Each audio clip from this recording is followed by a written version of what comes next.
friend Akimi, so she shouldn't be going too crazy. Nobody has a backdoor door. A dear friend of mine, Amanda, number 2, training with prep phase. Yeah. So I am here with my really good friend Chelsea Dion, and Chelsea and I had spoken before, I guess like many years before even, to really start promoting female bodybuilding and women's physique, which it is a women's bodybuilding, lightweight category. And we've always wanted to help promote and share a little bit of what we do. And I think one of the ideas that Chelsea had, and it was, I guess, one of the highlights of her year last year, and you can talk a little bit more about it, was to find your passion in photography and kind of displaying female bodybuilding. I mean, you also take pictures of male, but I think that you really focus on the female aspect of the sport. And so that was your contribution and still developing. You were backstage of the Rising Phoenix. You were at a couple local shows here in Las Vegas too. Were you at Olympia? I was at the Olympia, but I was just too busy. I was actually doing a lot of photo shoots, but there was Mm-hmm. no way I could have been backstage or anything because Okay. I had to be at the booth. I had to run to photo shoots and it was crazy, but Yeah. it's So okay. I think that was your contribution last year. It was, and I'm so glad that I found something that is outside of bodybuilding, but still inside of bodybuilding. And like you said, being able to kind of represent for women because the photography world is a very male dominated space. And as a woman, as a woman in general, I know it's very hard for some girls to want to shoot with men, especially, when you're trying to lower your guard, you're trying to be sexy or whatever. Sometimes it's hard when you know that there's a man on the other side of the camera. So I figured, we need more women and I could be that woman. Yeah, absolutely. I mean, I had a little bit of experience with that too myself, working with HBC. And of course, Sean always made me feel comfortable, but I could see different scenarios where he had in one location the model, the boyfriend of the model, the coach, and maybe the father, I don't know. Could you They were imagine? very protective. I mean, I know Sean, so I was like, okay, they don't know him, so I get it. But I think that was cool that you had that idea because it gives women, like you said, a little bit more of this relaxing feeling because not all female bodybuilding are, For models in a both. sense, Yeah. comfortable, so we feel even a little bit challenged to step on stage, and then let alone posing and letting the feminine sensual side of it too because at the end of the day, we don't want to really mix the both. It is a sport, but it becomes a little bit like that's not the word, but you are displaying your body, right? And I think that for people who don't really follow bodybuilding, they have a little bit of a different opinion. They're like, I'm looking at a body semi-naked. Like, what? How am I supposed to feel about this? We look at it at a very professional way, I would say, like, wow, those quads, those lats, triceps or biceps.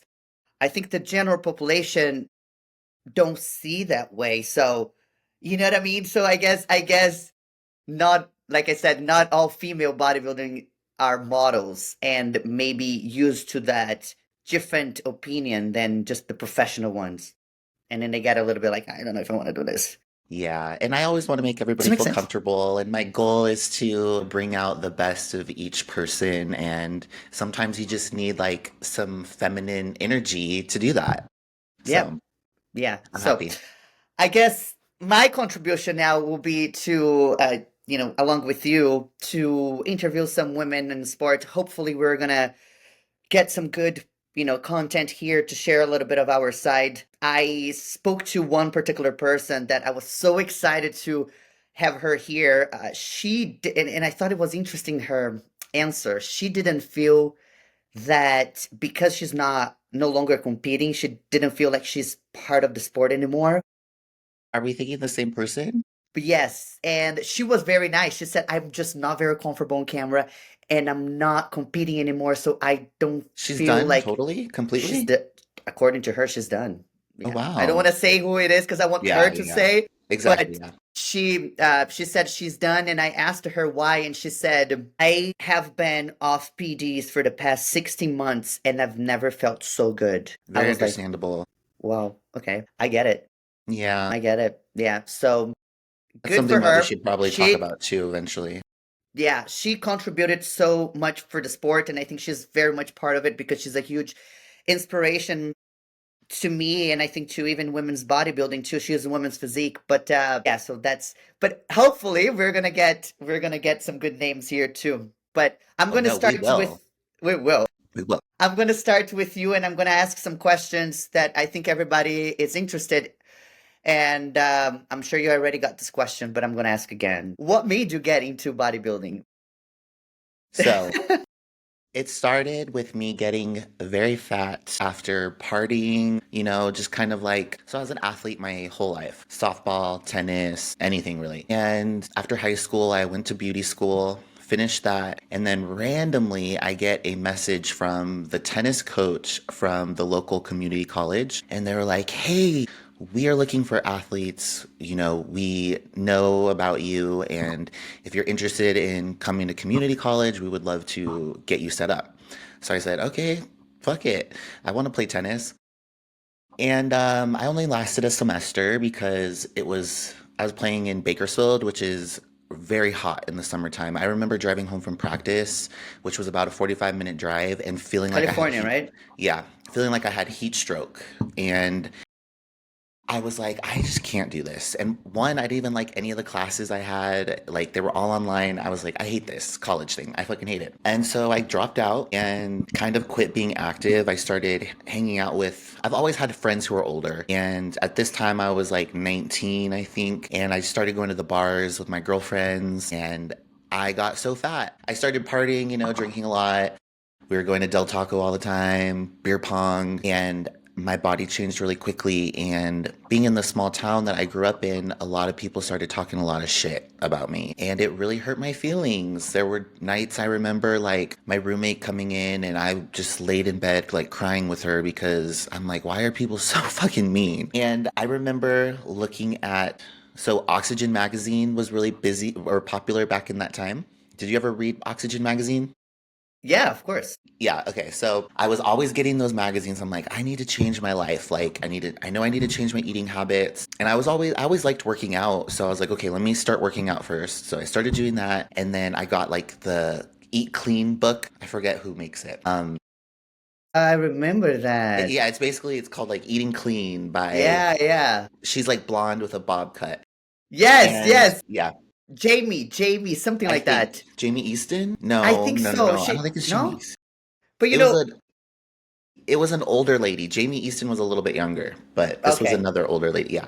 okay. And so I got that book and I was like, I'm going to figure this out. I'm going to change my life. And part of that was getting out of my small hometown. So I found a place on Craigslist in San Diego, and 2 weeks later I moved. And that's when I jumped full force into fitness because I wanted to show those fucking people in my hometown, you know what? Fuck you, And I have showed those people.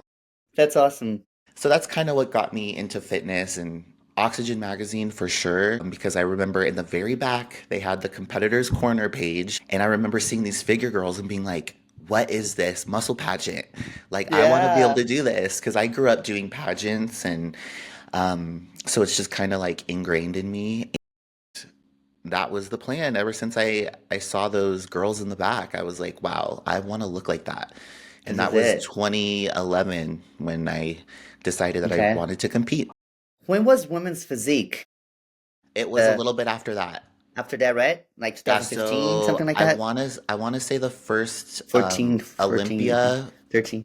was 20 I think 13 because I 13, remember Dana Lane Baby 2013. was, yeah. Yeah, because I went to the 2014 Olympia and that's when Dana lost and Juliana won. Oh, okay, okay. Because Yeah, Dana won only one. the one. She And won the then first one. Juliana, yeah, Yeah. yeah. Yeah, so Okay. 2013 Women's Physique came out and I did my first Women's Physique show in 2014. Oh, okay. Okay, wow. Way before even myself. That's crazy. I know. It took That's me awesome. What happened was like I competed in 2014, and at the time I was married, and right after my show, like a week later, my husband at the time had to deploy for 9 months. So I went from being on this crazy diet that I'd never done before, got lean, leanish, Yeah. and then, my support system was gone for 9 months. So I had nobody there to be like, hey, maybe don't go fucking eat yourself into a coma. Don't go get McDonald's. I ended up putting on a Yeah. lot of weight after my first show, and it took about 4 years for my body to like recover from that. Yeah. Yeah. It No, I was get it. brutal. It was so brutal. Yeah. I mean, not only your support system, I think you had so much emotional things going on. I think that that's one of the things that people don't quite understand, how eating is also a psychological thing. It's not like it's not as simple as saying just eat this, and forget about everything else that you were eating your entire life. I mean, that's so much more psychological, emotional happening. And I bet you were a little bit probably the anxiety of him being away, and not only that, where he was. Not even that, but food is an addiction. Yeah. I can definitely say that I was addicted to sugar at that time because Mm-hmm. I just remember laying on the floor in my bathroom being in so much pain from eating. I wanted to throw up, but I was still laying there with a giant bowl of cereal, like eating it. Like that's fucking addiction. Yeah. Yeah. So I'm Yeah. really glad that over the years I've gotten better at eating. You start to learn that like food will always be there. Yeah. Yeah. Like I remember Sean Roden, I went to one of his seminars and he was talking about how he loves Little Debbie's, right? And he would say, I would go to the grocery store and I would walk up and down the Little Debbie aisle and just look at all these and I would buy them. And he was like, I would just put them in my counter or up in my cabinet because he's like, they will always be there. Little Debbie's aren't going to expire. They'll be there for a while. And he's like, you don't have to eat them right then and there. And I'm like, that's true. Food will always be there. That's a lot of discipline from Sean, that's for sure. I I remember, know. well, because I was really good friends with him too. I remember him receiving these boxes of cookies from the dealer cookies and just keeping them in his house, even Yeah. when he was getting ready for the O. And I'm like, damn, guy. I back in the day probably couldn't have done that, but I could say probably now I can have things like that around the house and not have a problem, which is growth. Yes, absolutely. I agree. I agree. That's awesome. Yeah. That is good, really good. Yeah, no, but let me see a few other questions that I have for you because we can stay in that subject for hours because I Oh, have so yeah. much to share too in regards to how I started or my eating situation. But I think that can be a whole subject Yeah. I alone think I because think you that's should something talk about very, it. yeah, because I think that's something very common in our industry and not a lot of Yeah. women talk about. Um, Talk a little bit about so you competed in 2014 and then it took about 4 years for you to compete again, right? Yes. Yeah. Okay. What were kind of like your routine leading up to winning the nationals? Well, I guess this goes to support system and who you have in your corner, right? And I know this is something that you can understand. I feel like getting ready for nationals, so that was 2021. I met Matt in 2021, July, right when we were really starting to like get ready for prep. And he helped me diet better. He helped me push myself harder. And I tell him all the time that I don't think I would be where I'm at without him just being in my corner. And I'm sure that's how you feel with Dom because once you connected with Dom, things completely changed for you. Change. Yeah. And having someone in your corner that's the right person really makes a huge difference. I don't quite connect when women say relationships can be detrimental to their prep. I can't really relate because I have an amazing person who basically made me fall in love with bodybuilding again. And it happened to you as well. So I think that every woman has a different experience, but we were both really I don't like to use the word lucky because we deserve, it wasn't like being lucky, but we are so fortunate to have that, Yeah. because Yeah, Dom he basically really made me helped. fall in love. Yeah, yeah, he made me fall in love with bodybuilding again because I was like, if this is bodybuilding, I'm done. Yeah. Like I feel awful, just all the things that we go through the prep, but with Dom, I still felt a little bit of the ups and downs, but I felt so much Better for because you were like eating. better because I was eating. Yes, absolutely. I was eating, finally eating carbohydrates, which I think that some people who followed me from back in the day, I was on a hardcore ketogenic diet for almost 8 years. I was my cycling off of a ketogenic diet was probably 10 times a year. So can you imagine like for 10 days spread out through the year eating carbohydrates and all other days would be just fats and protein because I remember now he's actually very popular now. His name is Dr. Peter Attia, and I don't know if I'm pronouncing his last name right, but anyway, he used to have a website called the Eating Academy. I don't know how I found the website, but I started to follow his protocol because he was testing that theory of athletes not necessarily needing carbohydrates as he was getting ready for a triathlon. So I was basically doing the same thing, but I was doing resistant training and doing some crazy hours of cardio too. And the interesting thing is that now he does not agree with that protocol, of course, because he sees not only through his labs and then his own experience that a person who is very active should not be on a very restricted carbohydrate diet. And now I just completed my review of my results for the DNA test. And my DNA test showed that so that is a percentage. So you look at the macros, for example, like protein, fats, and carbs, and it gives you a percentage. And the higher the percentage is, the better it is for you to consume that particular micronutrient. So mine for carbohydrates is 100%. You were shooting yourself in the foot, you know? It's crazy, And huh? now that's why I can wake up to eating English muffins, jasmine rice with every single meal, cream of rice, which before, I remember, even when you first met me, I was like, cream of rice.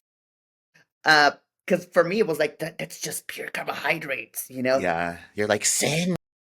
And and now that's all I eat, and the more I eat, the better I look and feel and perform. So I'm Crazy. not Who'd gonna have thought? say that, yeah, I'm not gonna say that this is something that everybody should do because everybody's different, and that's why I would suggest people to also take this DNA test because it's incredible. It gives you a whole breakdown of your DNA. So it's not really labs, like because labs you what? Labs is just a snapshot of what's Blood work. going Yeah. on right now. Your DNA, it's your DNA. So you have a book this big on yourself.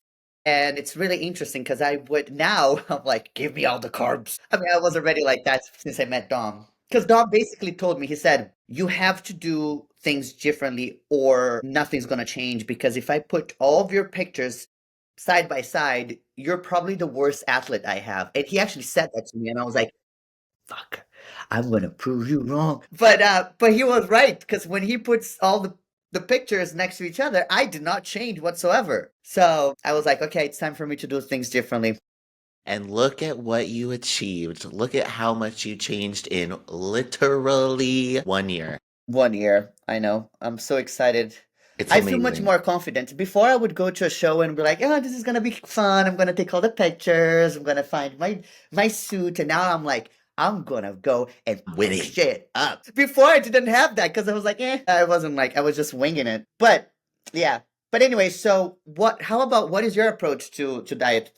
I know you mentioned you were addicted to sugar, but then did you turn around and get into like a crazy ketogenic diet or then turn around or got into a crazy what is your recipe now that you found that works for you? Well, going back, so in 2017, I used to work with Evogen. And so this was in between my break Wait, the of, company that Christina works for? yeah.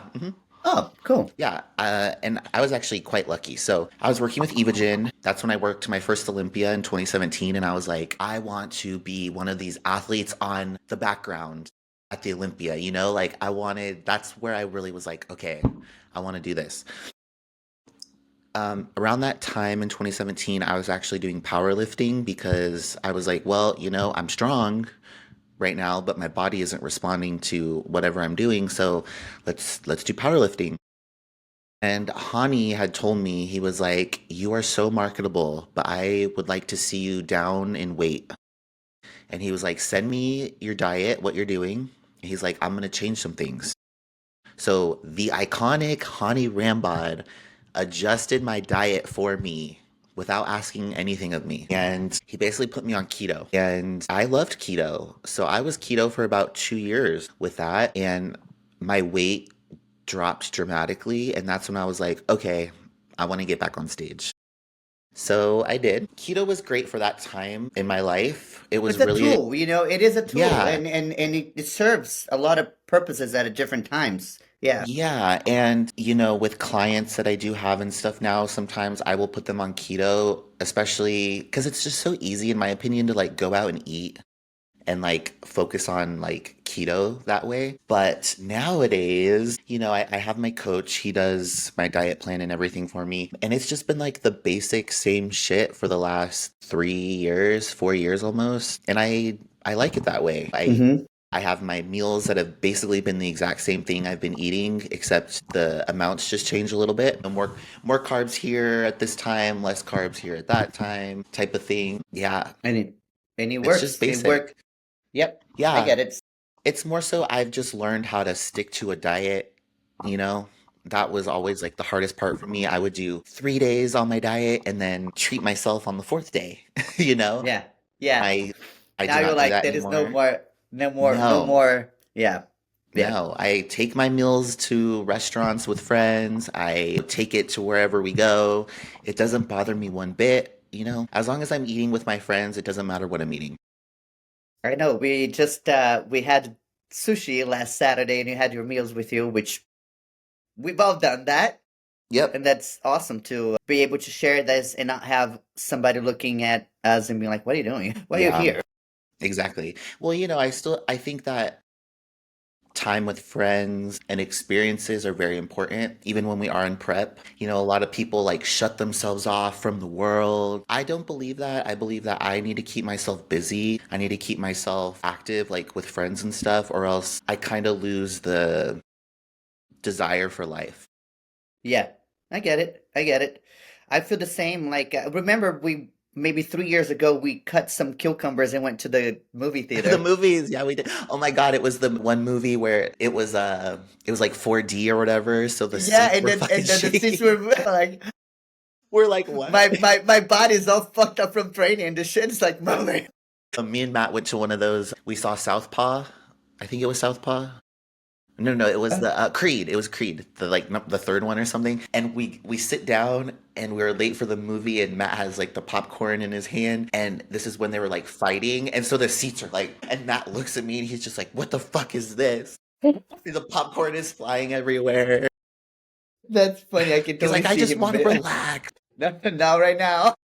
Yeah, it was funny. That's funny. But what keeps you motivated to keep doing this? Because at the end of the day, and I think that that's something that I'm very honest with everybody that goes to me, especially through Ageless Forever, the clinic where I work. The majority of my clients there are lifestyle. They want to become healthy, or I do also have a good amount of people who are extremely above average, but they just want to keep getting better. And there are so many little tweaks that I can do, which is like I have somebody who can be potentially 12% body fat, not have a very high amount of muscle mass, but 12% body fat. And then all of a sudden I realize that they don't have a pre and post workout.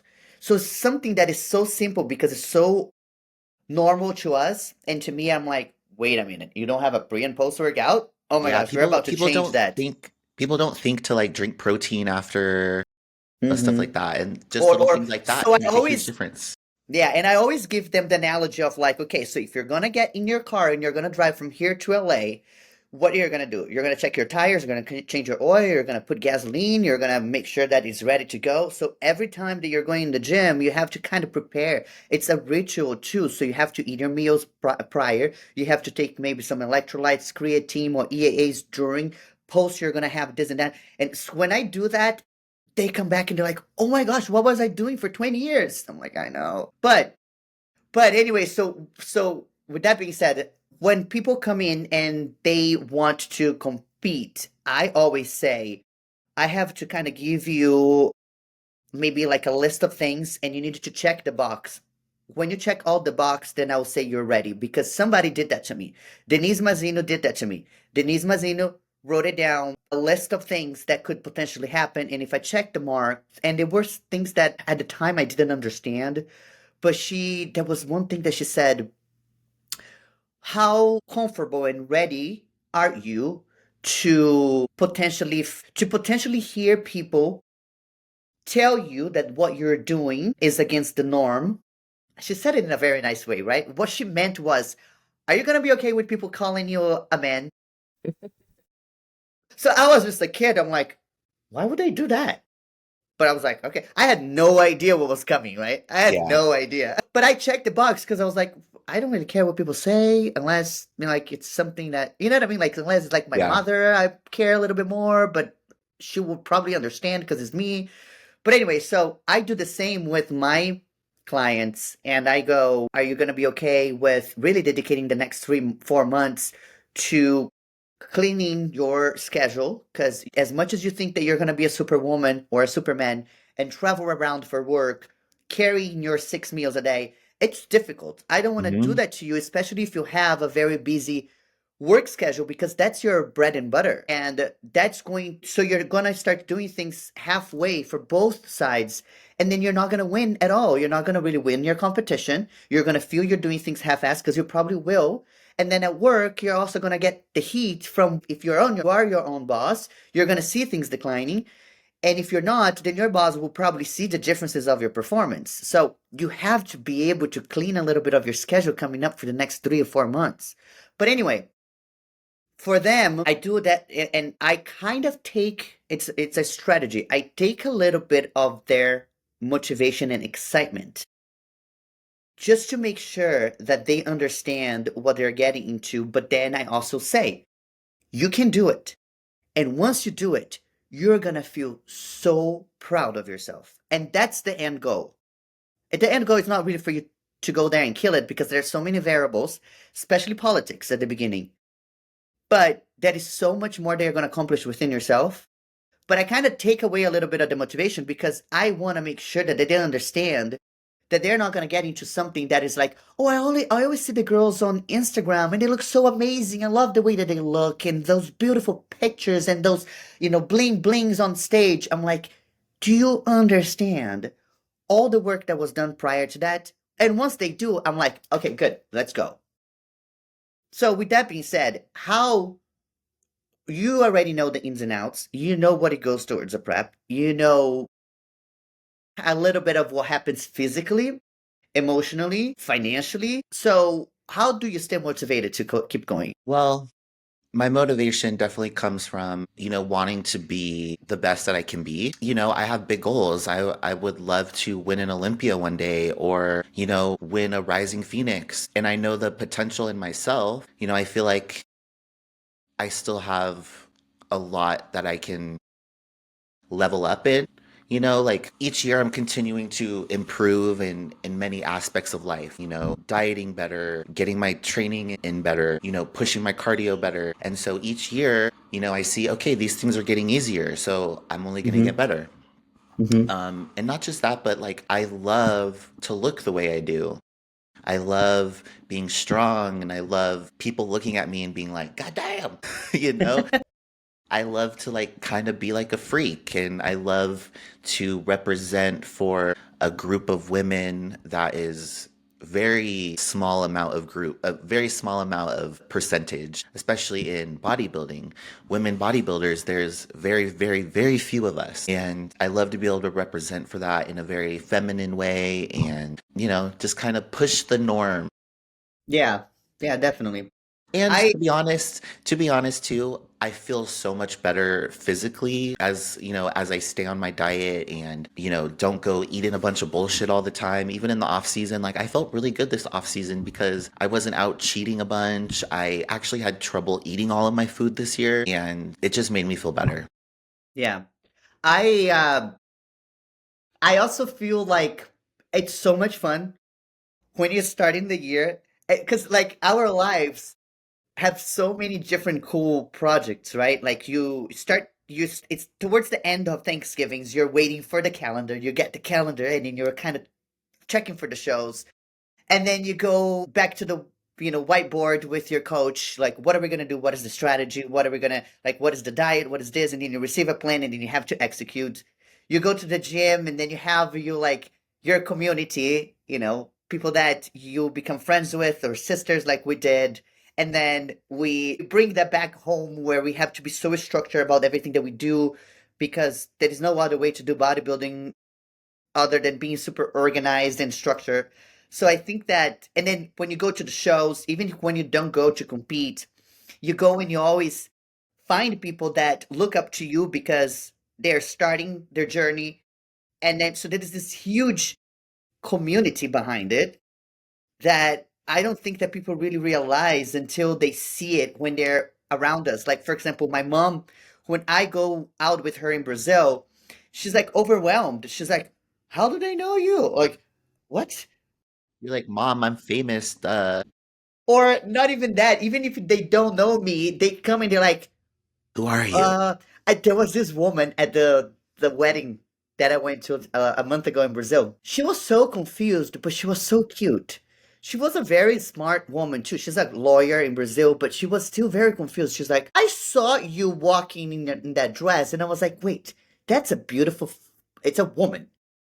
But she has a lot of muscle. Like, what? Like she was so, but it was so cute because she didn't really judge me but she was so intrigued and then she started following me on Instagram Oh, and we cool. talk all the time and she's like so interested, so I think it sparks a lot of conversation. And as much as there are a lot of people out there that will say a bunch of crap, but those are the kind of people that I don't want to be friends anyway.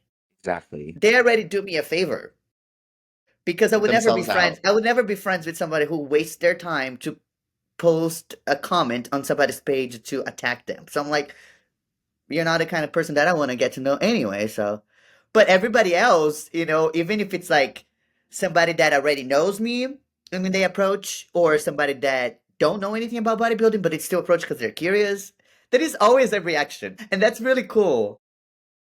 And then it's inspirational too because there are a lot of people. I didn't really come from that besides the fact that I did have some issues with food, but I guess it was an emotional response to what was going on in my life. But I think there are a lot of women, including yourself, because you said your addiction about sugar, that were able to get out of a very f up situation and then turn into something awesome and then turn into like a project, a community, like something that they look forward to, you know what I mean, Yeah. instead of, yeah. So there's so much that bodybuilding can give aside from just winning a particular show. Self-confidence, belief in yourself, structure, routine. Bodybuilding also keeps me away from the things I used to do, like drugs and being out all weekend. I still have my moments where I'm like, wow, I would really love to kind of like maybe go out and be a delinquent. But then I'm like, I need to be up by 7:30 to do cardio tomorrow. If not, I'm not going to get all my meals in. I'm not going to, and I would much rather win and look the way I want to do than go out partying for the weekend. And everything Yeah. has its place in time, but right now is not the time. I find it very interesting when people. We still need to go party one day. You Oh and yeah, I, we have not been able to do that. I know, I know, I know. Like, but we have to strategize everything. It's like after the Yeah. season, Yes. our After the hormones are season, back. We're after not the like coming. Olympia. Yes, yes. But I was gonna say that I find it very interesting when people go and they criticize what we do to get to where we want, and I don't think they really know how much detail it goes into deciding what specific compound we're going to use for that particular competition or off season. That goes with getting labs done. That goes with checking your blood sugar levels, checking your blood pressure often. Now, if I ask a friend of mine who never bodybuilded before, when was the last time that she did blood work, she probably won't remember. Exactly. I tell everybody they want to give it, they want to talk all this shit about us bodybuilders, using PEDs and stuff like that. But if we are doing everything correctly, we know exactly what's going on with us. We know way more about our bodies than the normal human. Okay. Most doctors are like shocked when they even like work with Um, us. They yeah, don't even understand bodybuilding like, how we do. yeah, yeah, I agree. When I look at my blood work, and I have a little bit of a collection of data that I can look at for people from people who never competed. It's like day and night. My A1C is much better. My cholesterol is better. All my markers. And I'm somebody who is pushing the envelope.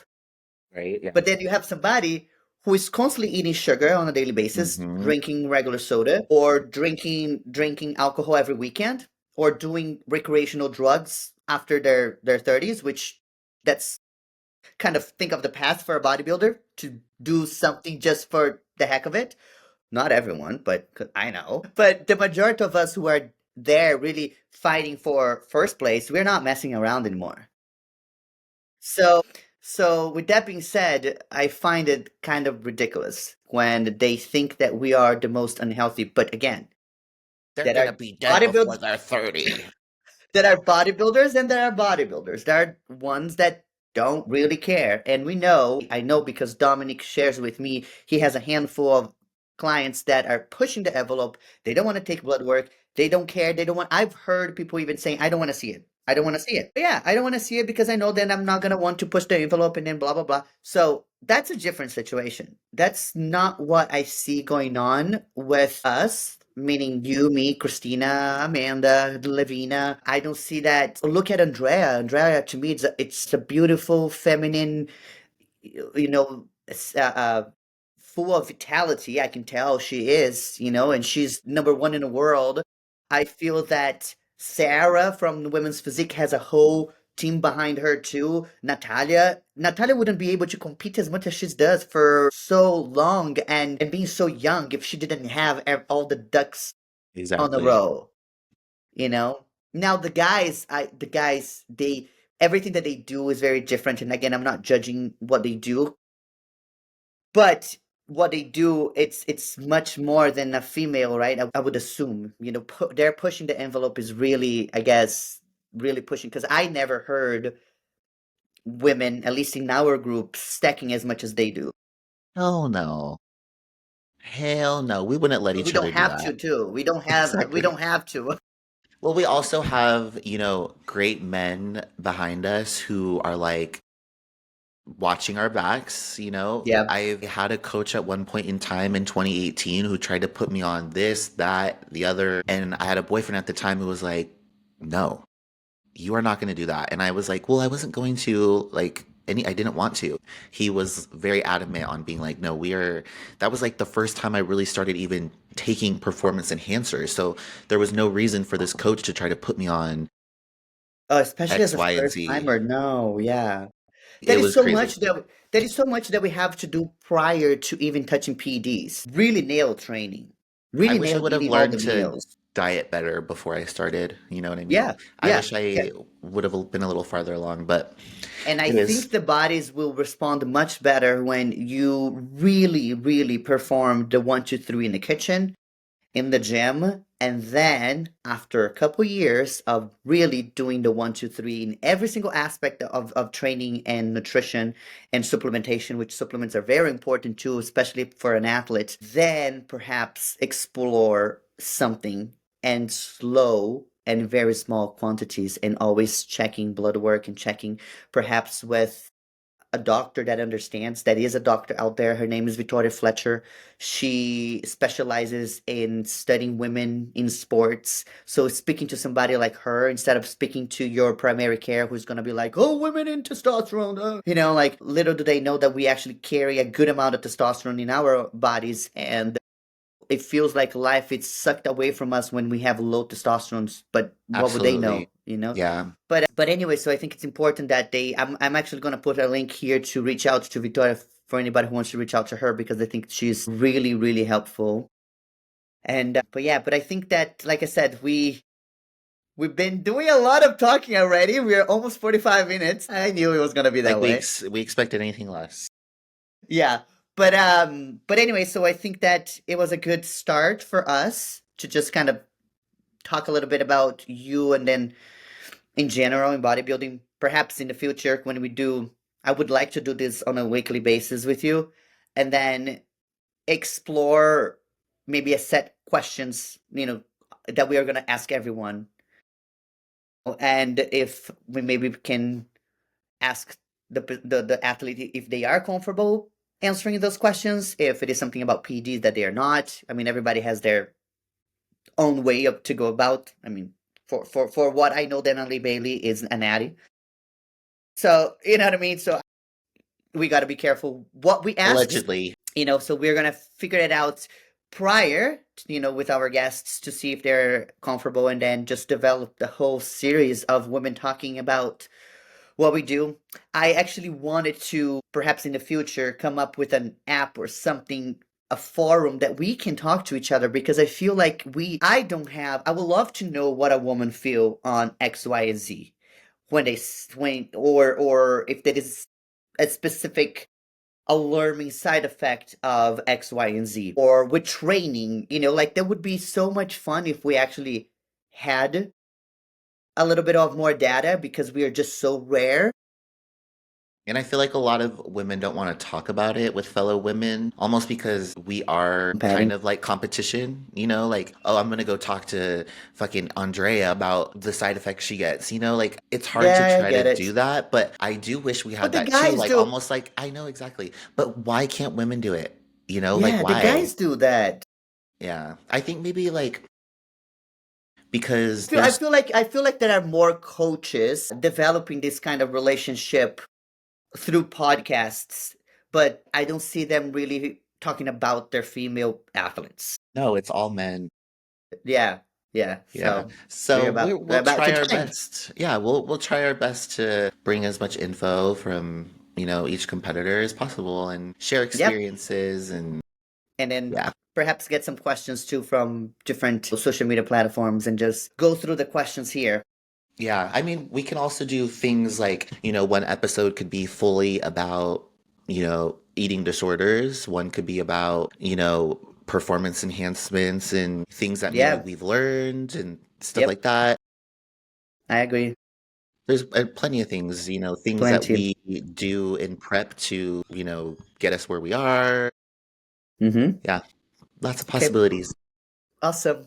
Well, I'm about to start my day. It's 11:30. I'm still kind of Yeah, me too. getting No ready. cardio for me this morning today. It was nice. I I got legs know later.